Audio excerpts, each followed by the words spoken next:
Thank you very much, Mr. Speaker. First, I would like to take this opportunity to congratulate the Cabinet Secretary for Education, who is a very good friend of mine and was a former colleague, and also a family friend, because the son was my lecturer at the University of Nairobi School of Law. Now, Mr. Speaker, my question is about what's currently happening in public primary schools, which is very, very sad, Mr. Speaker. You find that the children, the learners, are being sent away from school because of certain materials which are required from these learners. For example, they are told that they can't go to school without paying money for desks and other costs. As we speak, there's a primary school called Edelwell Primary School in Embakasi's constituency that has sent away 65 learners who can't go to school because the administration is demanding 1,500. And I know that this is affecting the whole country. So if public primary schools are meant to be free, why are we charging these learners of these monies? Number two, the CBC, the competency-based curriculum, which has now become the incompetency-based curriculum. The Cabinet Secretary, can we do away with this system? Because we are wasting our children. They are acting as a control experiment which is going to backfire. You find, Mr. Speaker, that in a primary school, the junior secondary school, one teacher who is trained at the university is supposed to handle a maximum of 2 subjects. But at the junior secondary school, one teacher is handling a maximum of between 8 to 10 subjects. Mr. Speaker, how viable is it for a teacher to prepare for a subject that he will teach the following day? If a teacher is supposed to teach 8 subjects, then a teacher needs 8 hours to prepare for the subject. It means that whatever is being impacted, the knowledge that is being impacted on our learners is equivalent or congruent to liquid intelligence. So, Mr. Speaker, let us not waste our children, and to the Cabinet Secretary, please let us do away with CBC. What it is wasting us. Question? You are making a statement. Could we do away with the CBC? Thank you. Minister, answer those 2. Yeah, thank you, Honorable Speaker and Honorable Members. Members, as you are aware, the funds given to us in the form of purchase of sanitary pads have given the breakdown each and every year. The money is not enough as much as we would like to cover our secondary schools. Of course, there is need.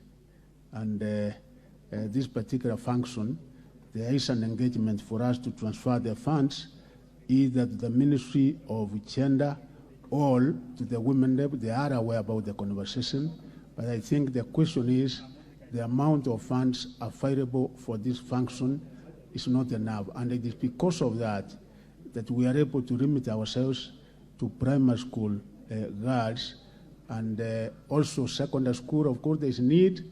I know there are certain other agencies which have been giving sanitary pads, but we require to allocate more funds, and I will request the Parliament to allocate more funds so that we are able to cater for this need. I'm very categorical, members of Parliament, when it comes to matters to do with illegal levies. We have been able to give a directive as a ministry and as a government that tuition is covered by government, and it is something which is enshrined in the Constitution of this country, Article 53, and primary schools we give a total of 1,420, and no school, no principal, member of Parliament, kindly give me the information. I've already taken action in quite a number of other schools. Recently, we had cases in Kirifi.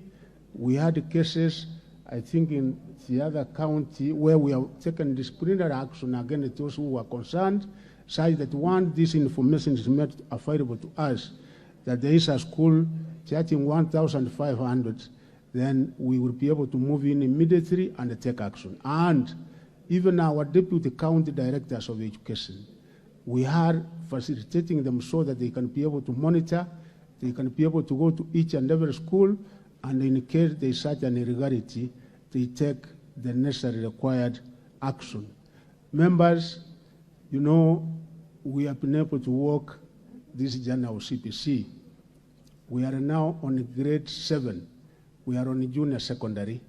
It started way back in 2018, and I think as Kenyans, we have been able to discuss on the merits of CPC, such that we have to align ourselves with what is happening not only in the region, we have to align ourselves with the 21st century, and also what is happening internationally and globally.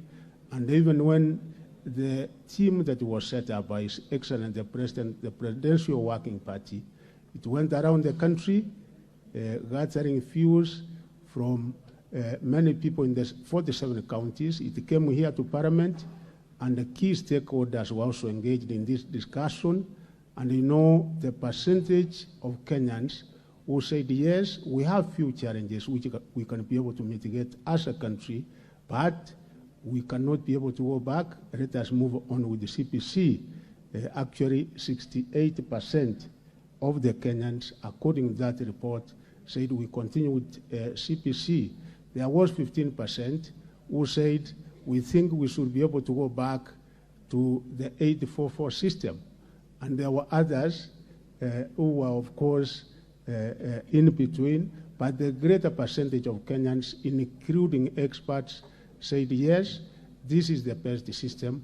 We have few challenges which we will be able to mitigate on, and I would like to assure the members that actually, apart from the teachers we posted, there are also so many qualified teachers, because we have over 75,000 teachers who are graduates in primary schools, and we have upgraded those teachers to also teach in junior secondary schools.